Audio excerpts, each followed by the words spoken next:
नमस्कार दोस्तों, आप सभी का स्वागत है Aryan mobile tips YouTube channel में। अगर आप भी यूज करते हो Realme 16T 5G का फ़ोन तो इस वीडियो में आपको बताने वाले हैं कि अगर अपने फ़ोन में यहाँ पे कॉल कर रहे हो किसी को भी तो आवाज़ जा नहीं रहा या आवाज़ आ नहीं रहा, कॉल एंड प्रॉब्लम, कॉल से रिलेटेड कोई भी प्रॉब्लम रहेगा 100% इस वीडियो में सॉल्व करके बताने वाले।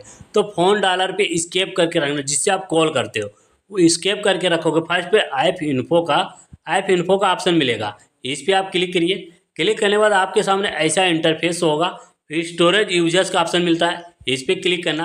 क्लिक करने के बाद ऊपर से चौथा वाला ऑप्शन मिलेगा क्लियर डाटा का, इस पर क्लिक करिए। राइट साइड नीचे मिलेगा डिलीट का, डिलीट वाले ऑप्शन पे क्लिक कर देना। आपका फ़ोन डालर डिलीट नहीं होगा, टेंशन लेने की ज़रूरत नहीं है। इसके बाद पूरा बैक आ जाना। इसके बाद यहाँ पे कॉल करके बात करिए, आवाज़ जाएगा भी, आवाज़ आएगा भी। अगर जिसके फ़ोन में जा नहीं रहा है या आवाज़ आ नहीं रहा है तो कॉल साउंड प्रॉब्लम है। कोई मोबाइल के नज़दीकी में दुकान पे जाके आप दिखा सकते हैं।